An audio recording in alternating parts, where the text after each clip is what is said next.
Good evening, everyone. I hope you're all doing well. Welcome to T1 Academy Current Affairs classes. ఈరోజు current affairs క్లాసెస్లో భాగంగా మనం న్యూస్లో ఉన్న కొన్ని ముఖ్యమైన అంశాల గురించి చర్చించుకుందాం. అవేంటంటే coming on to the first topic for today, air ట్యాక్సీకి సంబంధించిన న్యూస్లో ఉంది. మరి ఇదేంటో మనం ఈరోజు తెలుసుకుందాం. Okay, Dubai launches world's first air taxi service at world government summit 2024. నిన్నటి క్లాస్ లో మనం వరల్డ్ గవర్నమెంట్ సమిట్ గురించి మాట్లాడుకున్నాం కదా.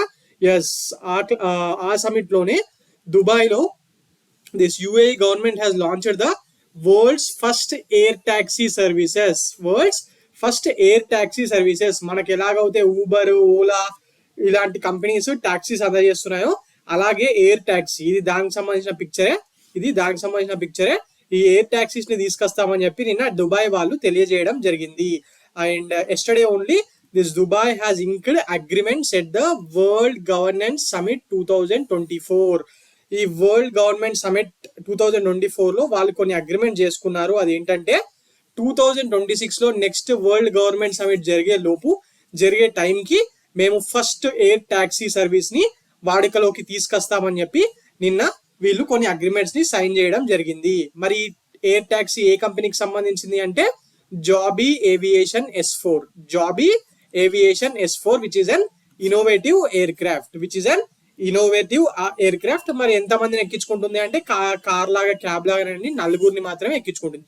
సీట్స్ చూశారు కదా, నలుగురిని మాత్రమే తీసుకెళ్తుంది. అలాంగ్ విత్ ద పైలట్ తో కలిపి నలుగురిని మాత్రమే తీసుకెళ్తుందంట. అండ్ దీని స్పీడ్ కెపాసిటీ ఏంటంటే maximum range of 161 kilometres. Speed కాదు ఇది, ఒకసారి మాక్సిమం గా ఇది ఆగకుండా 161 కిలోమీటర్స్ మాత్రమే వెళ్ళగలుగుతుందట. And with top speed of 321 kilometres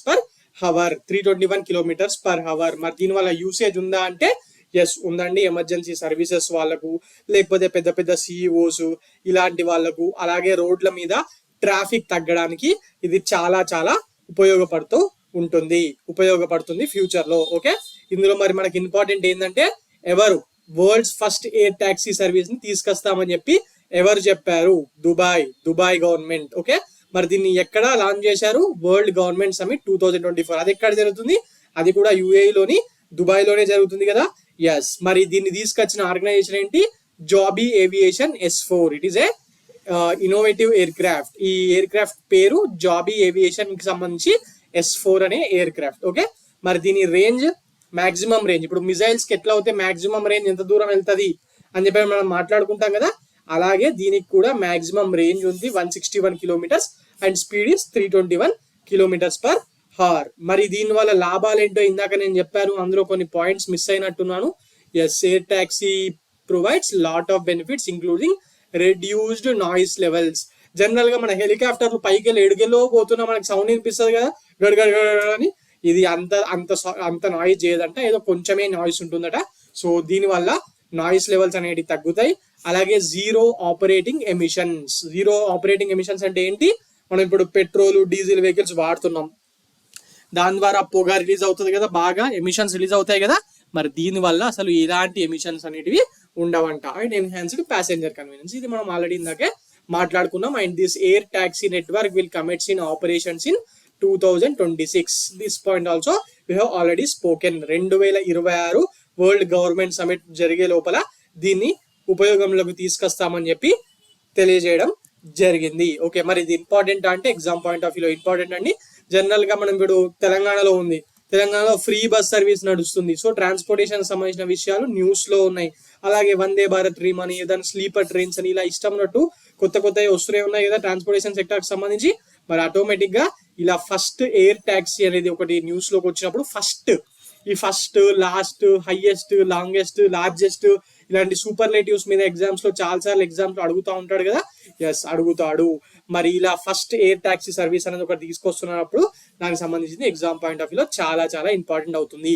both TSPSC వాళ్ళకు అలాగే for APPSC students, both of them this is very very important. This might not be important for the students who are writing group 2 examination on 25th of February because question paper ఇప్పటికే prepare అయిపోతుంది.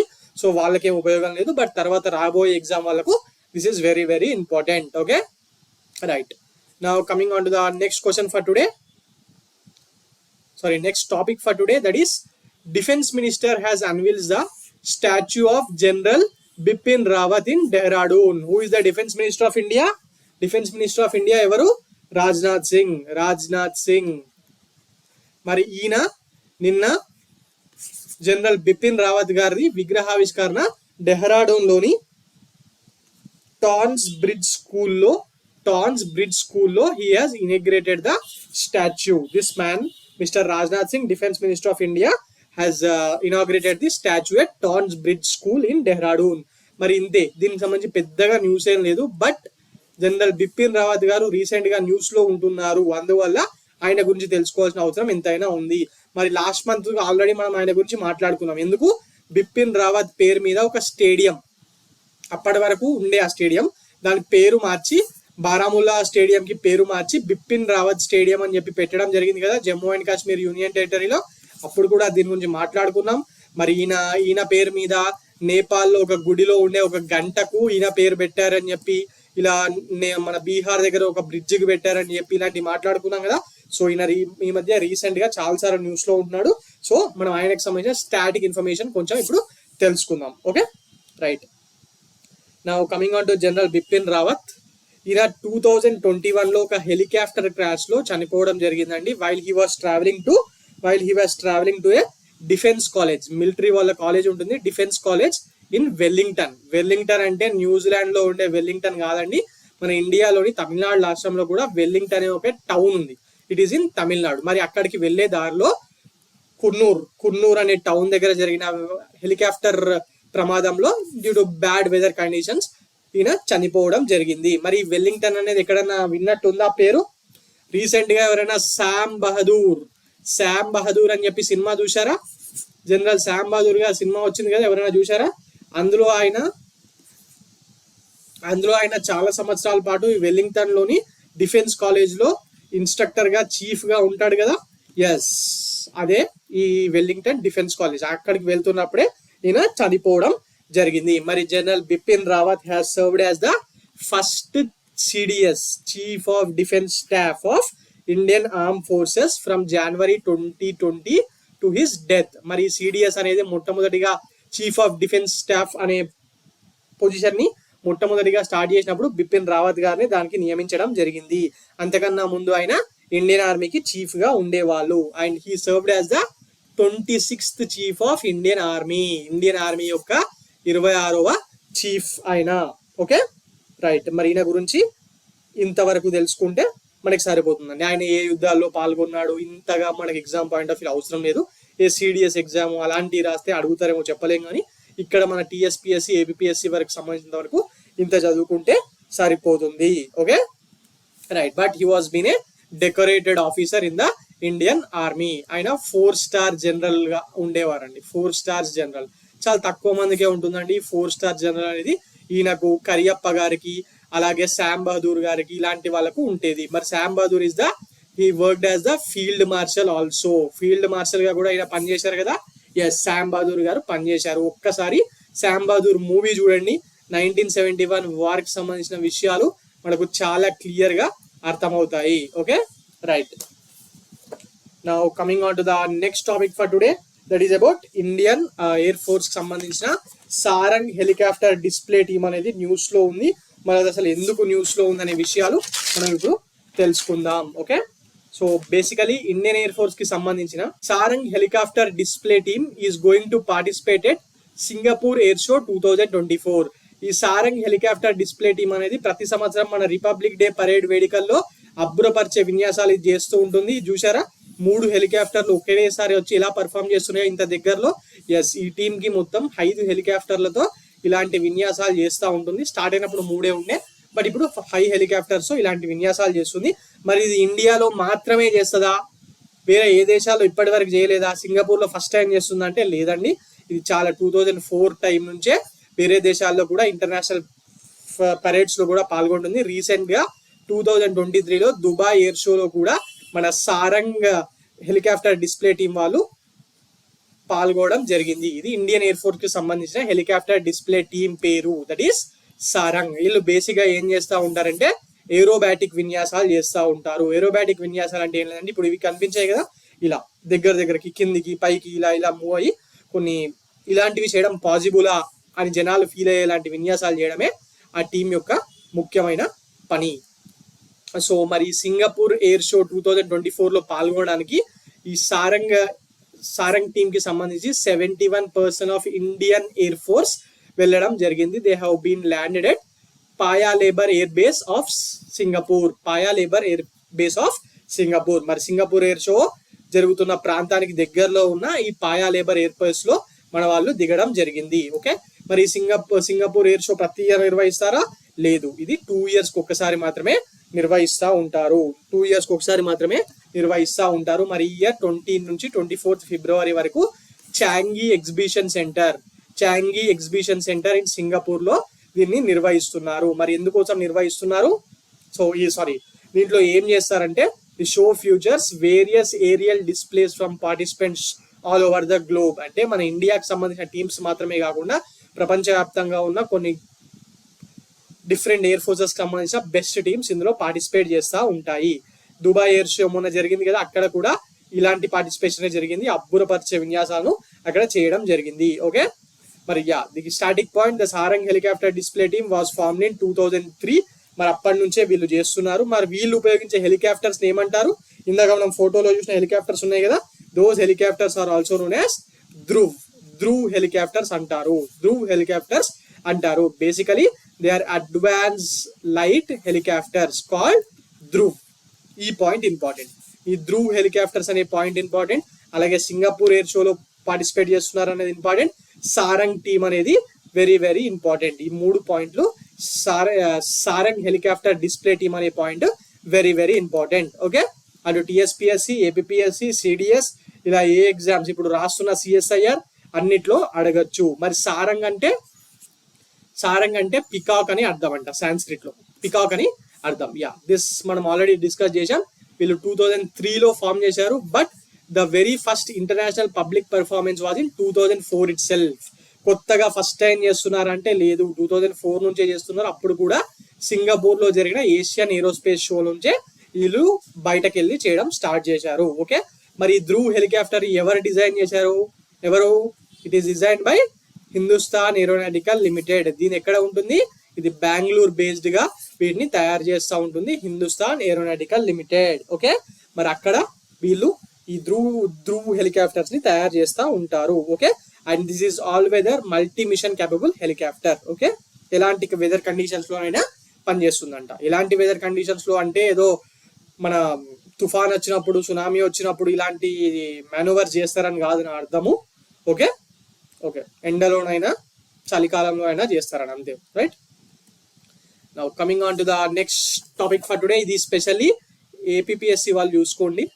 ఈసారి అడగకపోవచ్చు, but తర్వాత రోజుల్లో ఒకవేళ TDP government వస్తే అడిగే chances చాలా ఎక్కువగా ఉంటాయి. A book titled Mahaswapnikudu has been released. Recent గా former chief minister of Andhra Pradesh Nara Chandrababu Naidu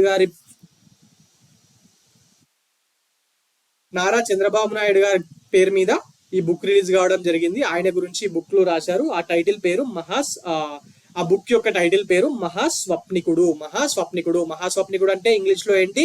English medium students, it is a great visionary అని చెప్పి, who thinks about the length and breadth of the future అని అర్థం. గ్రేట్ విజనరీ అంటే దీన్ని recent గా release చేయడం జరిగింది.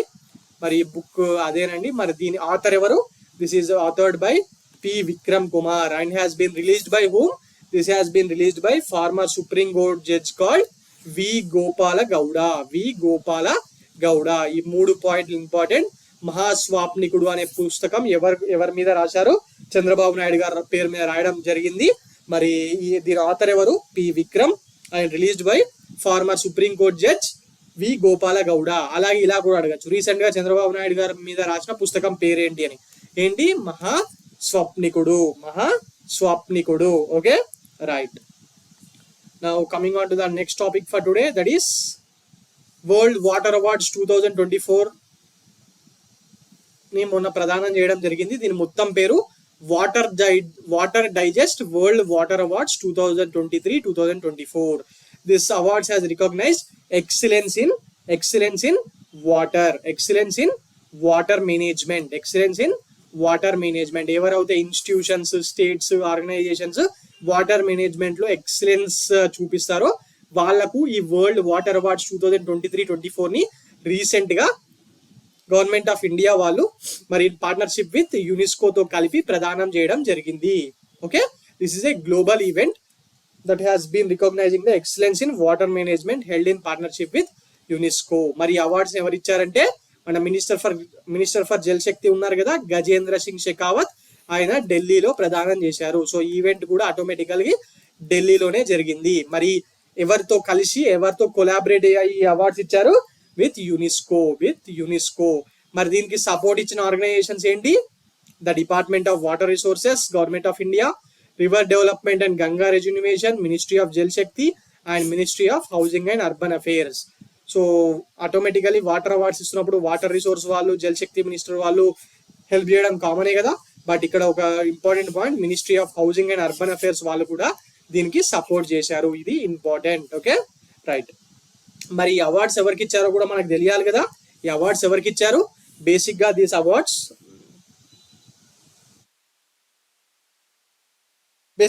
Awards wear given to whom guys? ఇందులో డిఫరెంట్ కేటగిరీస్ లో అవార్డ్స్ ఇచ్చారు. ముఖ్యంగా best sewage treatment plant STPs ఉంటాం కదా, మన హైదరాబాద్ లో కూడా ఈ సీవేజ్ ట్రీట్మెంట్ ప్లాంట్ ఎక్కడ ఉంది? Jawahar Nagar dump yard. మన అశోక్ నగర్ కి పక్కన లోవర్ ట్యాంక్ బండ్ లో జవహర్ నగర్ డంప్ యార్డ్ ఉంటుంది కదా, అక్కడ ఒక ఎస్టీపీ ఉంది. అది కూడా చాలా ఫేమసే. బట్ దానికేమి ఈసారి అవార్డు రాలేదు. ఒక ఎగ్జాంపుల్ కింద గుర్తు చేయడానికి చెప్పానంతే. ఈ best sewage treatment plant award, అలాగే బెస్ట్ వాటర్ రీయూస్ కేటగిరీలో నోయిడా అథారిటీ వాళ్లకు ఈ అవార్డ్ ని అందజేయడం జరిగింది. మరి దేంట్లో? Best sewage treatment plant and best water reuse కేటగిరీలో నోయిడా అథారిటీ వాళ్ళకు ఈ అవార్డుని అందజేయడం జరిగింది. అలాగే ఈ వాటర్ ఎక్సలెన్స్ ఇన్ డిజిటలైజేషన్ కేటగిరీలో Tata steels, ferro alloys and minerals వాళ్లకు ఈ అవార్డుని అందజేయడం జరిగింది. డిజిటలైజేషన్ కేటగిరీలో టాటా స్టీల్ కి సంబంధించిన ఫెరోస్, అలాయిస్ అండ్ మినరల్స్ కి ఈ అవార్డుని ఇచ్చారు. And best STPs and best water reuse కేటగిరీలో నోయిడా అథారిటీకి ఇవ్వడం జరిగింది. మరి దీనికి ఇంపార్టెంట్ పాయింట్స్ ఇవి ఎవరికి ఇచ్చారని, అండ్ గవర్నమెంట్ ఆఫ్ ఇండియా ఎవరితో కలిపి చేసింది? యునెస్కో. అండ్ మరి దీనికి అవార్డు ప్రెజెంటేషన్ ఎవరు వచ్చారు? గజేంద్ర సింగ్ షెకావత్, మినిస్టర్ ఫర్ జల్ శక్తి. అలాగే ఇవన్నీ ఇంపార్టెంట్ అండి, ఎగ్జామ్ లో అడుగుతాడు, ఏదైనా అవార్డ్స్ వచ్చినప్పుడు అడుగుతున్నాడు. Okay, right. Now coming on to the next topic for today, that is Unani medicine. News లో ఉంది. మరి ఎందుకు న్యూస్ లో ఉంది? వరల్డ్ యునానీ డేని 11th ఫిబ్రవరి రోజు ప్రతి సంవత్సరం సెలబ్రేట్ చేస్తూ ఉంటారు. అందువల్లనే ఈ యునానీ టైప్ ఆఫ్ మెడిసిన్ అనేది న్యూస్ లో ఉంది. మరి ఆ రోజు ఎందుకు అంటే 11th ఫిబ్రవరి is the birth anniversary of famous Indian Unani scholar called Hakim Ajmal Khan. ఈయన ఇండియాలోని యునానీ డాక్టర్స్ లో అత్యంత ప్రసిద్ధమైన వ్యక్తి. Okay, and coming on to the topic, this Unani system of medicine is one of the oldest health care system of the world. ప్రపంచంలో ఉన్న అన్ని రకాల మెడిసిన్స్ లో ఇది కూడా ఒక అత్యంత పురాతనమైనదంట. మరి దీన్ని ఎక్కడి నుంచి వచ్చిందంటే ఇది గ్రీస్ నుంచి వచ్చింది. ఇది గ్రీస్ లో మొట్టమొదటిసారిగా ఆర్జిన్ అయింది. బట్ ఇండియాకు ఇది ఎలా వచ్చిందంటే, ఇండియాకు అరబ్స్, పెర్షియన్స్ దీన్ని తీసుకొచ్చారండి. దీన్ని అరబ్స్, పెర్షియన్స్ తీసుకురావడం జరిగింది. And who is the father of Unani system of the world? Hippocrates is known as the father of Unani system in the world. Okay, మరి దీన్ని 8th సెంచరీ ఏడీలో అరబ్స్, పెర్షియన్స్ మన దేశంలోకి తీసుకొచ్చారు. అండ్ మరి దీన్ని ఎక్కువగా ఎవరి టైంలో ఇది చాలా ఫేమస్ ఉండే అంటే ఢిల్లీ సుల్తానేట్ పీరియడ్ లో, ముఘల్స్ పీరియడ్ లో ఇది చాలా ఫేమస్ ఉండే. అలాగే ముఘల్స్ తర్వాత మన హైదరాబాద్ కింగ్డమ్ ని పాలించిన నిజామ్స్ టైంలో కూడా ఇది చాలా చాలా ఫేమస్ ఉండే గైస్. ఇది చాలా చాలా ఫేమస్ ఉండే. ఎంత ఫేమస్ అంటే చివరి నిజాం మీర్ ఉస్మాన్ అలీ ఖాన్ తన జీవితంలో ఏ రోజు కూడా యునానీ మెడిసిన్ కాకుండా వేరే మెడిసిన్ అనేది తన బాడీలోకి తీసుకోలేదంట. అసలు మినిమం ఇంజెక్షన్, టాబ్లెట్, గ్లూకోజ్ ఏం లేదు. ఆయన మీద వాడిన మొట్టమొదటి మోడర్న్ మెడిసిన్ ఏందో తెలుసా? స్టెథోస్కోప్. ఆయన బతుకున్నాడా లేదా చూడడానికి స్టెథోస్కోప్ వాడారు. అప్పటి వరకు ఆయన ఈ యునానీ మెడిసిన్ మాత్రమే వాడి 80 ఏళ్ల వరకు బతికాడు. అందాదా 1967లో చనిపోవడం జరిగింది ఆయన. సో అప్పటి వరకు యునానీ మెడిసిన్ మాత్రమే వాడుతూ ఉండేవాడు. మరి ఇందులో యునానీ స్కాలర్ హకీమ్ అజ్మల్ ఖాన్ పేరు వెరీ వెరీ ఇంపార్టెంట్. అలాగే దీని ఇండియాకి ఎవరు తీసుకొచ్చారు? Arabs. Okay, and this Unani is officially recognised in India as one of the under AYUSH. AYUSH ministry ఉంది కదా, అది దీన్ని హ్యాండిల్ చేస్తుంది. ఆయుష్ అంటే ఏంటి గైస్? ఆయుష్ లో ఏ అంటే Ayurveda, Y yoga and naturopathy, U అంటే యునానీ, ఎస్ అంటే సిద్ధ, హెచ్ అంటే హోమియోపతి. ఈ అన్ని type of alternative medical system కోసము ఆయుష్ అనే మినిస్ట్రీని నరేంద్ర మోడీ గారు వచ్చిన తర్వాత ఎన్డీఏ గవర్నమెంట్ వాళ్ళు తీసుకురావడం జరిగింది. ఎన్డీఏ గవర్నమెంట్ వాళ్ళు సపరేట్ మినిస్ట్రీని తీసుకురావడం జరిగింది. Okay, right. మరి దీనికి సంబంధించిన మేజర్ ఇన్స్టిట్యూట్స్ ఎక్కడ ఉన్నాయి? National institute of Unani medicine అని దీనికి సంబంధించిన మేజర్ ఇన్స్టిట్యూట్. అది మనకు మోడర్న్ మెడిసిన్ లో ఎయిమ్స్ ఎలాగో గవర్నమెంట్ ఆఫ్ ఇండియాకి సంబంధించి యునానీకి సంబంధించి ఈ national institute of Unani medicine అనేది అలాగా అది బెంగళూరులో ఉంది. మరి మన హైదరాబాద్ లో కూడా ఇలాంటి ఇన్స్టిట్యూట్ ఒకటి ఉంది. That is national research institute of Unani medicine for skin disorders. ముఖ్యంగా స్కిన్ డిజార్డర్స్ సంబంధించి చాలా మంచి ఇన్స్టిట్యూట్ అండి. ఒకవేళ ఏదైనా మీకు నార్మల్ ఎండి స్కిన్ డాక్టర్స్ తోని తగ్గకపోతే వీళ్ళ దగ్గరకు ఒకసారి వెళ్ళి ట్రై చేయండి. ఇది ఎక్కడ ఉంటుందంటే మన సనత్ నగర్ ఎర్రగడ్డ మెంటల్ హాస్పిటల్ దాటిన తర్వాత ఎసిక్ వాళ్ళ హాస్పిటల్ వస్తుంది కదా, దానికి పరిసరాల్లోనే సనత్ నగర్ లో ఈ హాస్పిటల్ ఉంటుంది. Okay, right. Now coming on to the next topic for today, that is కొన్ని MCQs మనం ఈరోజు డిస్కస్ చేసుకుందాం. Coming on to the first question, consider the following statements regarding UPI. UPI గురించి ఇది మూడోసారి నేను ఈ క్లాసెస్ లో చెప్పడము. నిన్న చెప్పాను, అంతకన్నా ముందు రోజు కూడా చెప్పారు. ఎందుకంటే ఈసారి యూపీఐ మీద క్వశ్చన్ రాకుండా క్వశ్చన్ లేకుండా ఎగ్జామ్ పేపర్ అనేది ఉండదు. అది ఏ ఎగ్జామ్ అయినా కానివ్వండి, టీఎస్పీఎస్సీయా, ఏపీఎస్సీయా, గ్రూప్ 1, గ్రూప్ 3 ఏదైనా పెట్టుకోండి, ఖచ్చితంగా యూపీఐ మీద ఈసారి క్వశ్చన్ ఉంటుంది. So consider the following statements regarding UPI. Option A, it has been developed by National Payments Corporation of India NPCI with the help of RBI and IBA. RBI అంటే reserve bank of India, మరి IBA అంటే Indian banks association. ఒక 10 major banks కలిపి దీన్ని స్థాపించడం జరిగింది. వీళ్ళ ఇద్దరు హెల్ప్ తోని NPCI వాళ్ళు యూపీఐ ని స్టార్ట్ చేశారని అడుగుతున్నాడు. మరి కరెక్టా? ఎస్, ఇది కరెక్ట్ అండి. This option is correct. It works only in India. UPI ఇండియాలో మాత్రమే పనిచేస్తుందా? లేదు. మనం రీసెంట్ గా చదువుకున్నాం కదా, నిన్న క్లాస్ లో ఏం చెప్పాను? శ్రీలంకలో, మౌరిషియస్ లో యూపీఐ వినియోగం కోసము గవర్నమెంట్ ఆఫ్ ఇండియా అండ్ అక్కడ ప్రెసిడెంట్స్, ప్రైమ్ మినిస్టర్స్ వచ్చి సిగ్నేచర్ చేసేసి వెళ్ళారు అని చెప్పి సిగ్నేచర్ చేశారు. ఒక విర్చువల్ కాన్ఫరెన్స్ లో మాట్లాడుకున్నాం. మరి అంతకుముందు క్లాస్ లో ఫ్రాన్స్ లోని ఈఫిల్ టవర్స్ దగ్గర యూపీఐని స్టార్ట్ చేశారు. మొట్టమొదటిసారిగా యూరోప్ లో యూపీఐని స్టార్ట్ చేసిన ప్లేస్ అని. మరి ఇంతకు ముందే సింగపూర్ లో, USA లో ఇలాంటి డిఫరెంట్ కంట్రీస్ లో ఉందని మాట్లాడుకున్నాం కదా. So this option is wrong. Only this first option is right. Now coming on to the next question for today, that is, in which city the second edition of the World Defense Show was held in February 2024. ఇంతకు ముందు class లో మాట్లాడుకున్నాం కదా. Options చూడండి ఒకసారి. Options చూసారా? ఎక్కడున్నాయి? Saudi, UAE, ఇండియాలోని New Delhi, China, Beijing, London of United Kingdom. మరి ఎక్కడ? Riyadh. This second edition of world defence show 2024 has been held in Riyadh. Riyadh లోని ఒక international convention and exhibition centre లో ఇది 4th నుంచి 8th ఫిబ్రవరి వరకు నిర్వహించడం జరిగింది. మరి దీన్ని ఆర్గనైజ్ చేసింది ఎవరు? దీన్ని ఆర్గనైజ్ చేసింది general authority for military industries, which is the regulator, enabler, licensor for the military industry in Saudi Arabia. మనకి ఎట్లా అయితే మన మిలిటరీకి సంబంధించి మన డిఫెన్స్ ఫోర్సెస్ వాళ్ళు చూస్తూ ఉంటారో, అక్కడ ఈ గ్యామీ వాళ్ళు చూస్తూ ఉంటారంట. మరి దీని యొక్క థీమ్ ఏంటి? ఈవెంట్ యొక్క థీమ్స్ ఇంపార్టెంట్ కదా. Yes, equipped for tomorrow. Equipped for tomorrow is the theme. Equipped for tomorrow is the theme. ఇందులో రెండే ఇంపార్టెంట్. ఒకటేమో దీని థీము, ఇంకోటేమో ఎక్కడ నిర్వహించారు. ఈ గ్యామీ అనేది పెద్దగా చూసుకోవాల్సిన అవసరం ఏమీ లేదు. అండ్ రీసెంట్ గా ఇదే ఈ ఎయిర్ షోకి మన ఇండియా తరపున వెళ్ళిన వాళ్ళు అక్కడ $225 million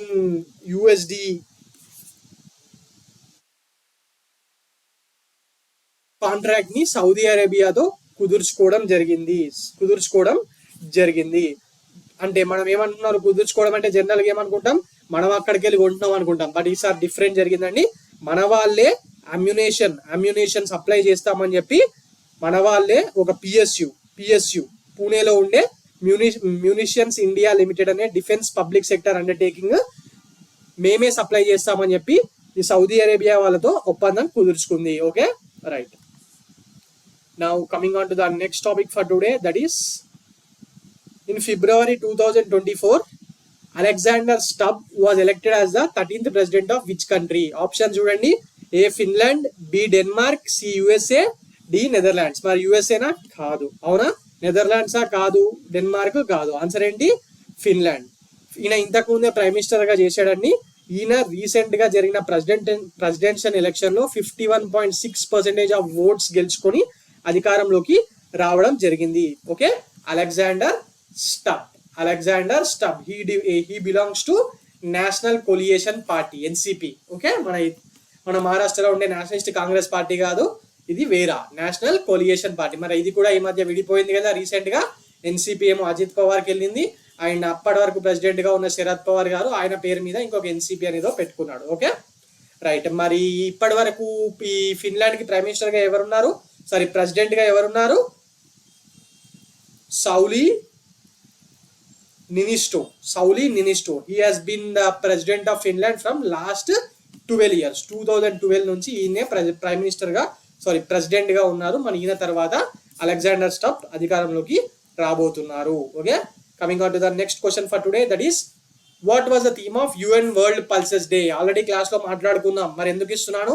వరల్డ్ పల్సెస్ అనేది మన ఎగ్జామ్ పాయింట్ ఆఫ్ వ్యూలో వెరీ వెరీ ఇంపార్టెంట్. ఎందుకంటే మనం ఇప్పటికీ దేశం మొత్తం ప్రపంచంలోనే అత్యధికంగా పల్సెస్ పండించే దేశం మనం, బట్ స్టిల్ పల్సెస్ ఇంపోర్ట్ చేసుకుంటూ ఉంటాం. మనకే సరిపోవు. ఓకే, సో మరి థీమ్ ఏంటి? A pulses nourishing soils and pulses. B pulses for sustainable future. C pulses to empower youth.